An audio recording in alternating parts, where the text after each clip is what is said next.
So in today's lecture, we are going to discuss about the structure of plasma membrane.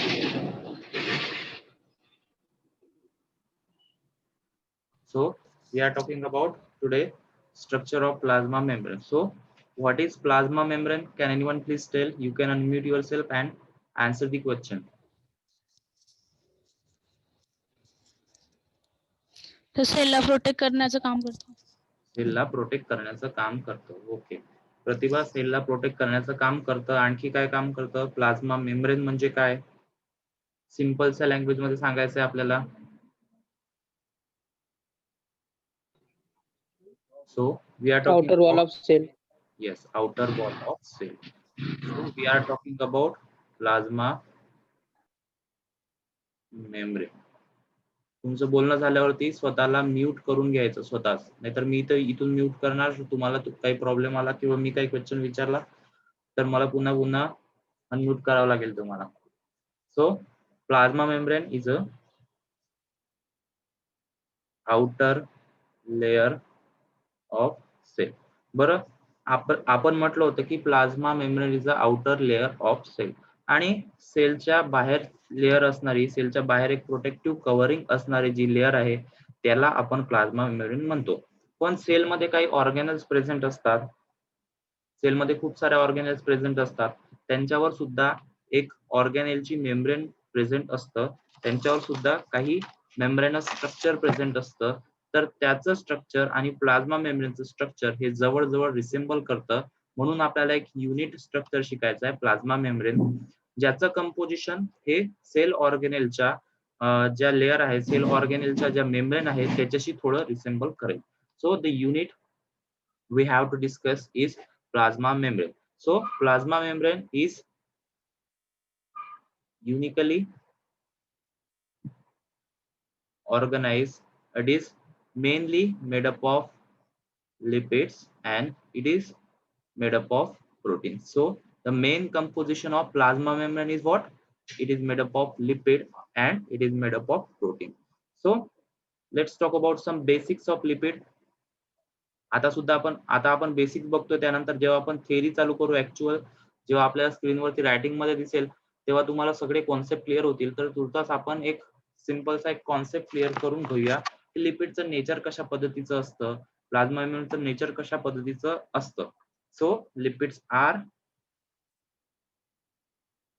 amphipathic in nature. So what do you mean by amphipathic? Amphipathic word itself suggests that it having both polar and non-polar property. So amphipathic means it is both having polar and the non-polar property. It is having the two groups, having the two chemicals group. One group is of polar group and another group is of non-polar group. So that's why we called it as the it having amphipathic in nature. So what do you mean by polar and what do you mean by non-polar? Can anyone please tell? What do you mean by polar and what do you mean by non-polar? Adnan, बता सकोगे? Polar means which is hydrophilic and non-polar means which is hydrophobic. Yes, polar means which is hydrophobic, can soluble in water, and non-polar is hydrophobic, that is water hating, and polar end is a water loving end, and non-polar head is a water heating head, water heading end, sorry. So there are two properties in the lipid, that is it is polar and non-polar, both the property having in the same lipid, that's why we called it is amphipathic in nature. So let's talk about how the structure of actual lipid is. So lipid having the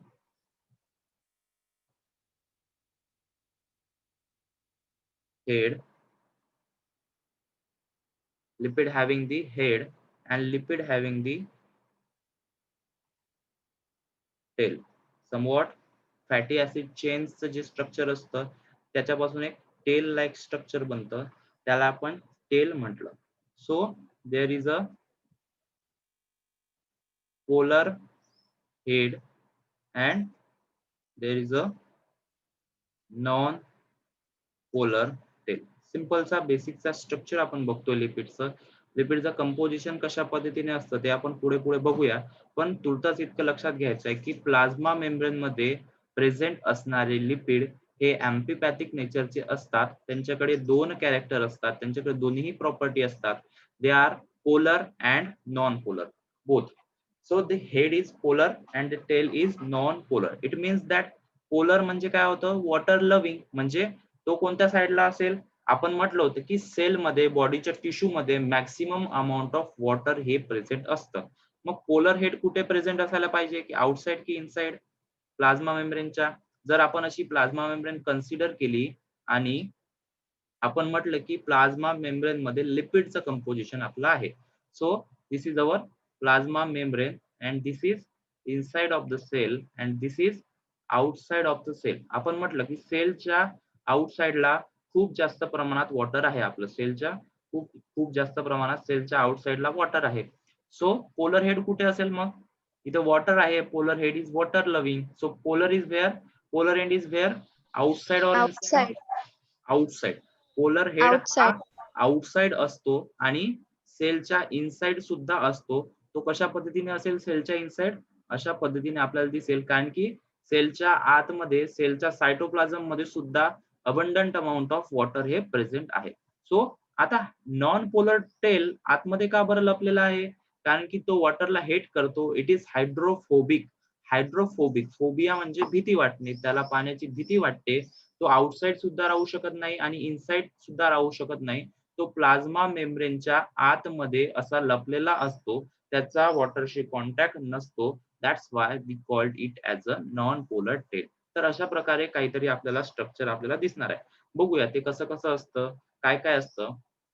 so proteins कुठे present असतील आपली. Proteins are mainly present in the, protein can interact outside the surface, protein can interact the cell surface outside the surface, or it can be embedded in the plasma membrane with some linkage.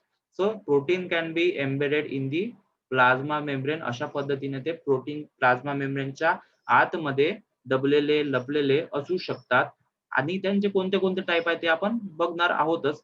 किंवा it is lipid अँकर्ड. Lipid अँकर्ड म्हणजे lipid सोबत असे attach झालेले, lipid सोबत अँकर्ड झालेले. अँकर म्हणजे माहित आहे तुम्हाला, अँकर म्हणजे एक असा एक खाचा ज्याला म्हणतो आपण, तशा पद्धतीने अँकर्ड. इट मे बी लिपिड अँकर. कशा पद्धतीचे प्रोटीन आहेत, काय काय त्याचं नेचर आहे ते आपण बघणार आहोत. सो इथपर्यंत समजलं तुम्हाला की general composition of plasma membrane contains lipid and proteins. Lipids are amphipathic in nature, having the both polar and non-polar properties. इथपर्यंत समजलं तुम्हाला? हो sir. Okay. So what is main function of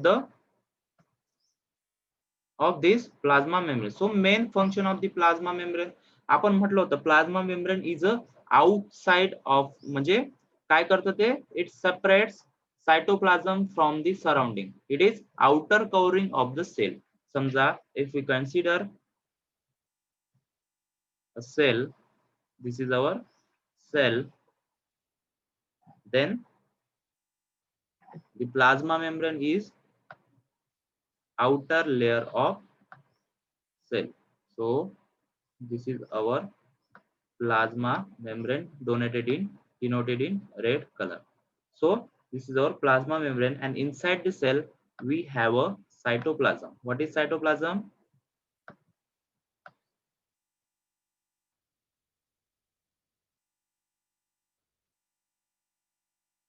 What is cytoplasm beta?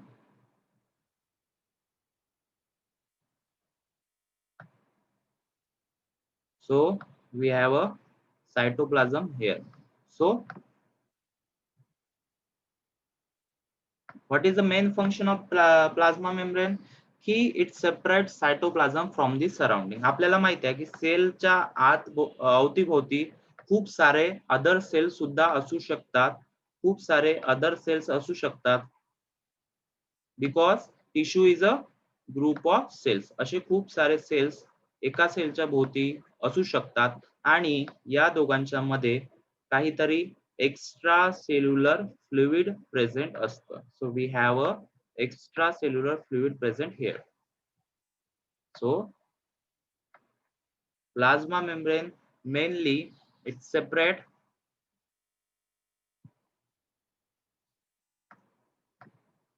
cytoplasm from surrounding extra cellular fluid. काय करतं cytoplasm, sorry काय करतं plasma membrane, की सायटोप्लाझमला त्याच्या एक्स्ट्रा सेल्युलर फ्लुइड पासून काय करतं सेपरेट करण्याचं काम हे करत असतं. आवाज येतोय माझा क्लिअर? हो हो sir. Sir. Okay, then what are the other functions of plasma membrane? So पटापट आपण बघूया, पुढे पण आपल्याला बघायचंय. तुर्तास एक तुम्हाला आयडिया येण्यासाठी एक बेसिक बघूया. So first function write down, exclusion of certain toxic ions and molecules from the cell. काय करतं की सेलच्या आतमध्ये काही टॉक्सिक एलिमेंट्स गेले, काही टॉक्सिक आयन्स गेले, काही टॉक्सिक मॉलिक्युल्स गेले, तर त्या मॉलिक्युल्सला ते सेलसाठी काय असेल, ते सेलसाठी टॉक्सिक असेल, ते सेलसाठी लिथार्जिक असेल, तर त्या सगळ्या मॉलिक्युल्सला बाहेर ढकलण्याचं काम, एक्सक्लुजन करण्याचं काम कोण करतं? प्लाझ्मा मेम्ब्रेन हे करत असतं. त्यानंतर accumulation of सेल न्यूट्रिएंट. सेलच्या न्यूट्रिएंट, सेलमध्ये न्यूट्रिएंट अक्युमुलेट करण्याचं काम प्लाझ्मा मेम्ब्रेन करतं. एखादा न्यूट्रिएंट जर सेलकडे जर प्लाझ्मा मेम्ब्रेन सेलला घ्यायचा असेल तर तो कुठून घेतो? त्याच्याकडे काही चॅनल्स असतात, काही बॅरियर्स असतात, जेणेकरून सेलला त्याचं न्यूट्रिएंट जे आहे ते ऍब्सॉर्ब करण्याचं काम करतं. जसं ग्लुकोज साठी सेलकडे एक ग्लूट ट्रान्सपोर्टर नावाचे ट्रान्सपोर्ट असतात, ज्याच्याद्वारे ग्लुकोज सेलच्या आतमध्ये येऊ शकतं. So accumulation of cell nutrients by the means of transporter or by means of various channels.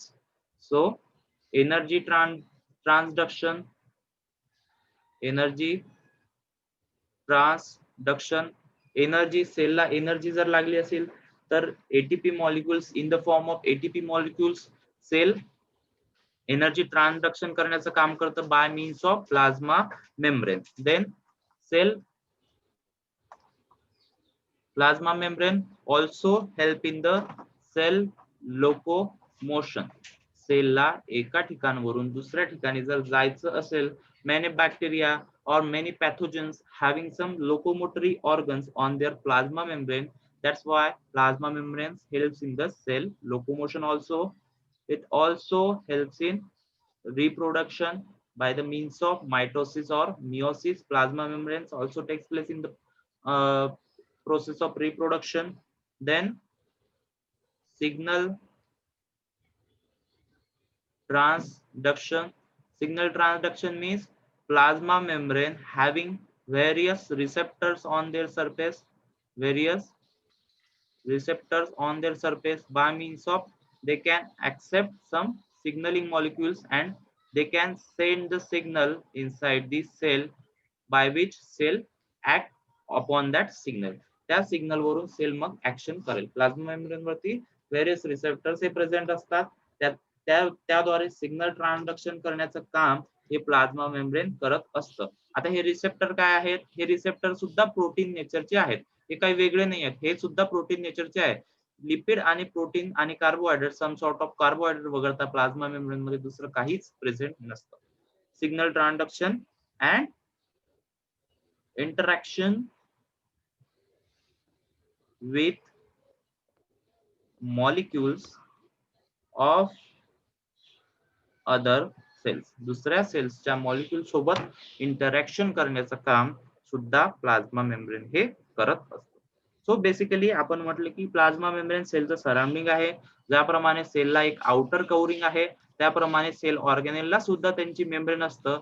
Sale ऑर्गेनेलचं membrane आणि प्लाझ्मा मेम्ब्रेन सेलची आउटर मेम्ब्रेन हे जवळजवळ स्ट्रक्चर रिसेम्बल करतं, both having the lipid and the proteins in the structure. and वॅक्युअल्सच्या ज्या outer covering आहे, जे वॅक्युअल्स membrane आहे, त्याला टोनोप्लास्ट असं म्हणतात. एक तुमच्या नॉलेज साठी लिहून घ्या. वॅक्युअल्स membrane is called as tonoplast. Mitochondria and chloroplast are double membrane structure, having the double membrane structure, while ER, Golgi, lysosome, peroxisome are single layer structure. Okay, समजलं इथपर्यंत प्लाझ्मा मेम्ब्रेनचे फंक्शन सगळे? Yes or no? हो sir. हो sir. Yes sir. Sir So- आता last मध्ये काय सांगितलं vacuole membrane? So interaction with other molecules of other cells. हा, व्हॅक्युअल्सच्या मेम्ब्रेनला टोनोप्लास्ट म्हणतात. हे लिहून घ्याल तुमच्या नॉलेज साठी. व्हॅक्युअल्सच्या मेम्ब्रेनला टोनोप्लास्ट म्हणतात. So mitochondria, chloroplast are double membrane structure, and ER, Golgi, lysosomes and peroxisomes are single membrane structure. त्यांच्याकडे एक सिंगल मेम्ब्रेन ही प्रेझेंट असतं. आता बघूया आपण त्या प्लाझ्मा मेम्ब्रेनचं बेसिक नेचर कशा पद्धतीने असतं. आपण म्हटलंय की we having the cell and the outer wall of cell and outer membrane of cell is called as plasma membrane or the cell membrane. जर आपण त्या सेलला, एका सेलला आपण झूम केलं आणि हा पार्ट त्याचा मॅग्निफाय केला, तर प्लाझ्मा मेम्ब्रेन आपल्याला अशा पद्धतीने काहीतरी दिसेल. आपण म्हटलं होतं की याच्याकडे खूप सारे लिपिड्स मॉलिक्यूल आहे. This is our lipid molecule आहे. हा त्याचा पोलर हेड आहे, हा त्याचा polar head and non polar tail. तर तुम्हाला दिसत असेल की नॉन पोलर टेल जी आहे ती प्लाझ्मा मेम्ब्रेनच्या आतमध्ये लपलेली आहे. जो पोलर हेड आहे तो आउटसाइड आहे आणि इनसाइड दी सायटोप्लाझम हा प्रेझेंट आहे. त्यांच्याकडे व्हेरियस टाइप्सचे प्रोटीन्स आपण म्हटलं की ते प्रोटीन कसे असू शकतात, सेलच्या मेम्ब्रेन मध्ये एम्बेडेड असू शकतात, प्लाझ्मा मेम्ब्रेनच्या वरती अशा पद्धतीने प्रेझेंट असू शकतात आणि प्लाझ्मा मेम्ब्रेनच्या आतमध्ये इनसाइड सुद्धा ते प्रोटीन असू शकतात आणि सेलच्या आतमध्ये ते प्रोटीन्स काम करतात ऍज अ ट्रान्सपोर्टर. ते प्रोटीन काय करतात, काहीतरी मॉलिक्यूलचं ट्रान्सपोर्टर सेलच्या आतमध्ये ते ट्रान्सपोर्ट करण्याचं काम हे प्रोटीन्सचे मॉलिक्यूल्स करत असतात. इथपर्यंत क्लिअर आहे सगळ्यांना? तर आता बघूया आपण theoretical. So plasma membrane is also called as cell membrane. Plasma मेम्ब्रेनला सेल मेम्ब्रेन सुद्धा म्हणतात. Membrane found in all cell that separate interior of the cell from the outside environment. Interior of the cell from the outside environment. And bacterial and plant cell, the cell wall is attached to plasma membrane. आपण म्हटलं some species of bacteria and the plants having the cell wall outside the plasma membrane. Bacteria आणि जेव्हा आपण प्रोकॅरियोटिक आणि युकॅरियोटिकचा difference बघत होतो तेव्हा आपण म्हटलं की bacteria and plant cells having cell wall attach to plasma membrane on its outside surface. The plasma membrane consist of lipid bilayer that is semi permeable. So आता सेमी परमिएबल म्हणजे काय, तर सेमी परमिएबल म्हणजे हे if there is a fully permeable. जर plasma membrane fully permeable असतं तर काही मॉलिक्यूल, कोणतेही मॉलिक्यूल सरळ आतमध्ये आले असते. म्हणजे त्यामध्ये टॉक्सिक पण असतात, त्यामध्ये वॉटर पण असतात, त्यामध्ये न्यूट्रिएंट पण असतात, गॅसेस पण असते. तर असं प्लाझ्मा मेम्ब्रेन करत नाही. प्लाझ्मा मेम्ब्रेन ही त्याच वस्तूला आतमध्ये घेते जी त्याला गरजेची आहे. म्हणून प्लाझ्मा मेम्ब्रेनचं स्ट्रक्चर हे सेमी परमिएबल आहे. आपण बघूया कोणते कोणते मॉलिक्यूल डायरेक्टली एंटर होऊ शकतात. सो CO2 अँड ऑक्सिजन हे प्लाझ्मा मेम्ब्रेन मध्ये डायरेक्टली एंटर होऊ शकतात. And non-polar molecules are also directly enter. non-polar molecules सुद्धा directly प्लाझ्मा मेम्ब्रेन मध्ये एंटर होऊ शकतात. कारण की लिपिड आहे, लिपिड काय आहे, हायड्रोफोबिक नेचरचा आहे, अँटीपॅथिक नेचरचा आहे. त्याच्यामध्ये नॉन पोलर मॉलिक्यूल सुद्धा प्रेझेंट आहे आणि सम स्मॉल पोलर मॉलिक्यूल्स सुद्धा आतमध्ये एंटर होऊ शकतात. त्यामध्ये आपला आहे वॉटरचा मॉलिक्यूल डायरेक्टली एंटर होऊ शकतो. आता कोणते मॉलिक्यूल एंटर होणार नाही, जे highly polar in nature, highly polar नेचरचे मॉलिक्यूल जे आहे ते डिरेक्टली सेलच्या आतमध्ये एंटर होणार नाही. म्हणून आपण जेव्हा म्हणतो आपण एक ऑइंटमेंट लावतो, समजा आपल्याला मसल पेन झालं तर तिथं आपण मलम लावतो ना, समजा डायक्लोफेनॅकचा मलम लावायचा असला आपण, तो थोडा ग्रीसी नेचरचा असतो, लिपिडी नेचरचा असतो, तो थोडा आपला तेलकट नेचरचा दिसतो. मग तो आपण लावल्याबरोबर थोड्या वेळाने काय होतो, तो ऍब्झॉर्ब होऊन जातो.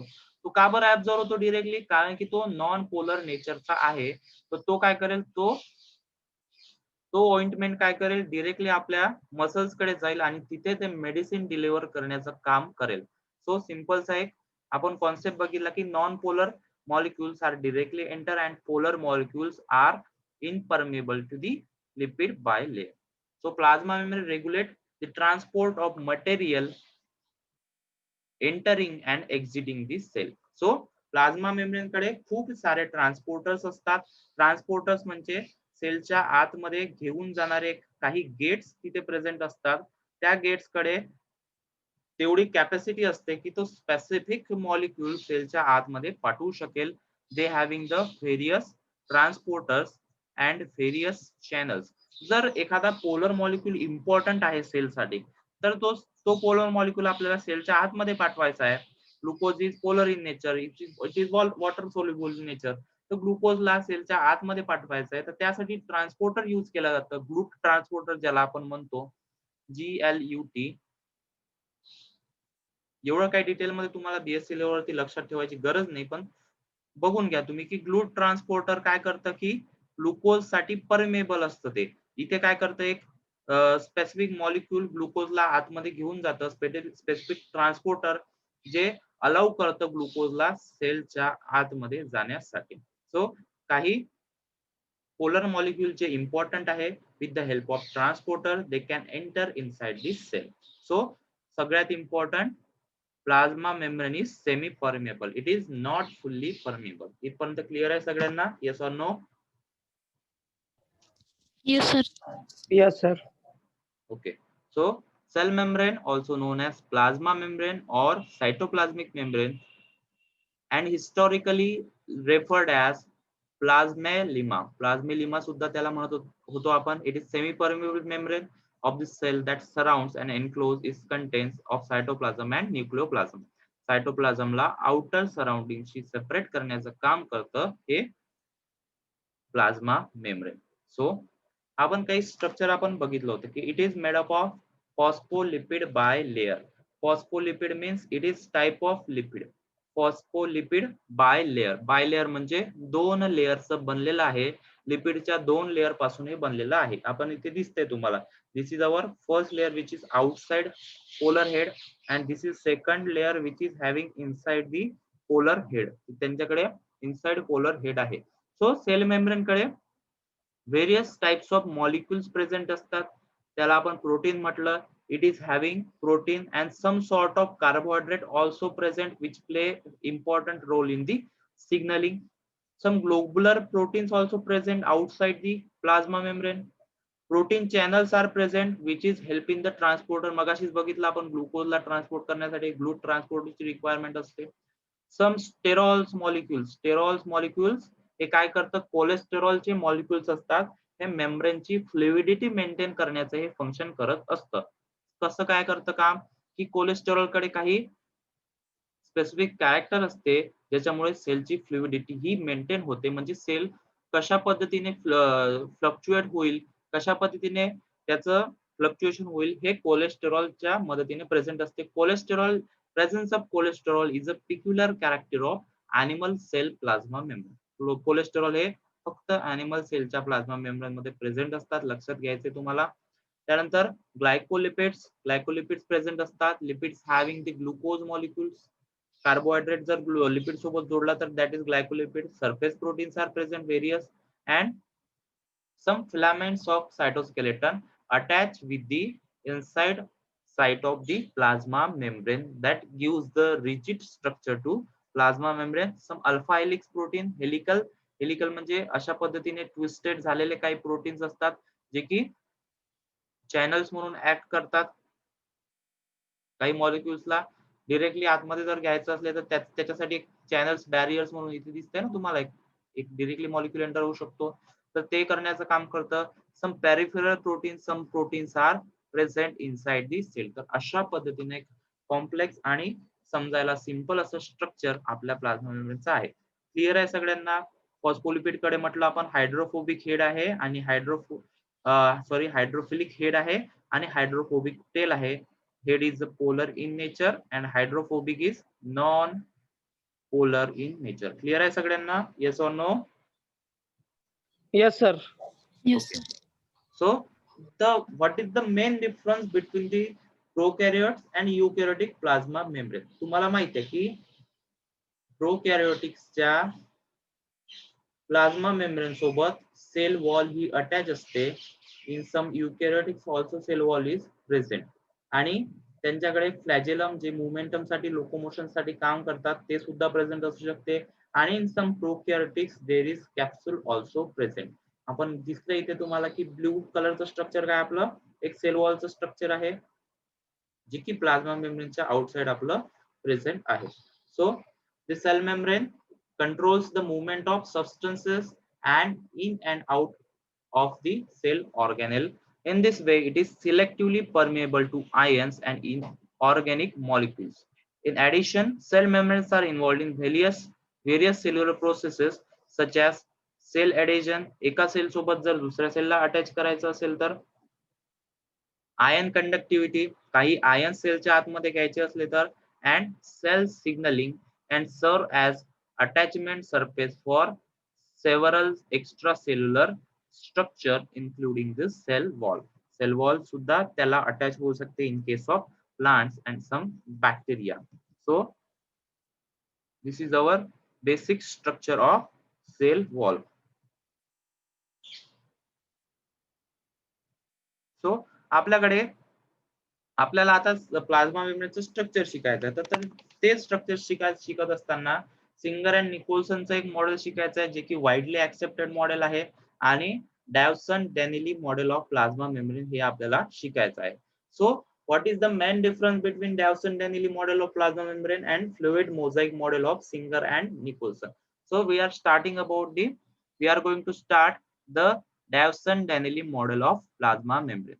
So Dawson-Danelli model or Pauci molecular model was a model of plasma membrane of the cell proposed in 1935 by Hugh Dawson and James Danelli.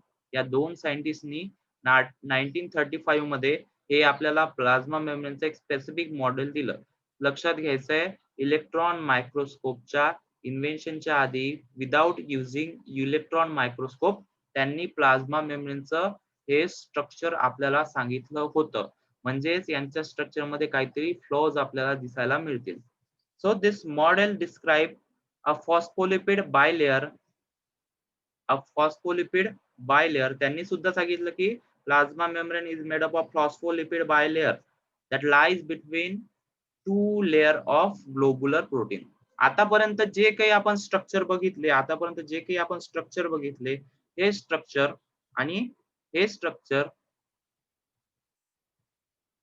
हे सगळे स्ट्रक्चर आपण बघत होतो under the title fluid mosaic model. तर हे structure आता लक्षात घ्यायचं नाही आपल्याला. डॅवसन डॅनिलीचं मॉडेल बघायचं प्लाझ्मा मेम्ब्रेनचं. त्यांनी प्लाझ्मा मेम्ब्रेन कशा प्रकारे डिस्क्राइब केलं तर त्यांचं प्लाझ्मा मेम्ब्रेनचं स्ट्रक्चर हे वाईडली ऍक्सेप्टेड नव्हतं. त्यांचं प्लाझ्मा मेम्ब्रेनचं स्ट्रक्चर हे जेव्हा फ्लुइड मोझाइक मॉडेल आलं त्यावेळेस रिजेक्ट केलं झालं. त्यावेळेस त्यांचा कार्यकाळ संपला आणि त्यांचं जे मॉडेल आहे ते डिस्ट्रॉय करण्यात आलं. म्हणजे अल्टिमेटली त्यांचं मॉडेल त्यावेळेस ऍक्सेप्ट होणं बंद झालं. पण आपल्याला शिकायचं आहे की सुरुवात कशी झाली प्लाझ्मा मेम्ब्रेनचं स्ट्रक्चर देण्याची. तर सुरुवातीला डॅवसन डॅनिलीने 1935 मध्ये आपल्याला फॉस्फोलिपिड बायलेअर दिलं that lies between two layers of globular protein and it is trilamellar and lipoprotein. Yes, trilamellar म्हणजे 3 लेयरचं हे बनलेलं असतं. सो 3 लेयरचं कसं तर त्यांनी काय म्हटलं phospholipid bilayer lies between two layer of globular protein. So काढूया आपण फॉस्फोलिपिड बायलेअर. माहिती आपल्याला सुरुवातपासून बघतोय. फॉस्फोलिपिड बायलेअर कशा पद्धतीने आहे आपली. एक आपण बायलेअर काढली 2 लेयर फॉस्फोलिपिडच्या सेम पद्धतीने polar head outside or inside the cytoplasm, and hydrophobic tail are inside the plasma membrane. आणि काय म्हटलं यांनी, the phospholipid bilayer lies between two layer of globular protein. दोन लेअर ऑफ ग्लोबुलर प्रोटीनच्या मध्ये हे सँडविच झालेलं एक स्ट्रक्चर आपल्याला दिसतं. एक ग्लोबुलर प्रोटीन आपण काढूया फॉस्फोलिपिडच्या वरती, लाईज बिटवीन म्हटलंय म्हणजे त्याच्या आतमध्ये असतील. So this is our globular protein. तर अशा पद्धतीने डेव्हसन डॅनेली यांनी फॉस्फोलिपिडचं आपल्याला स्ट्रक्चर दिलं होतं.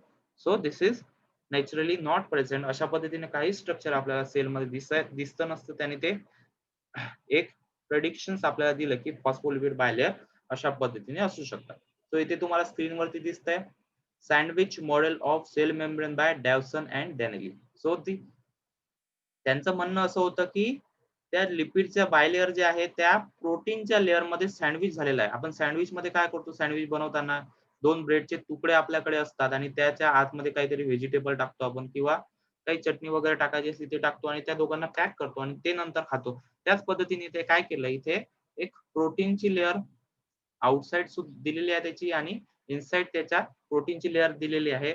So the lipid layer are sandwiched between the proteins layer असं त्यांचं म्हणणं होतं.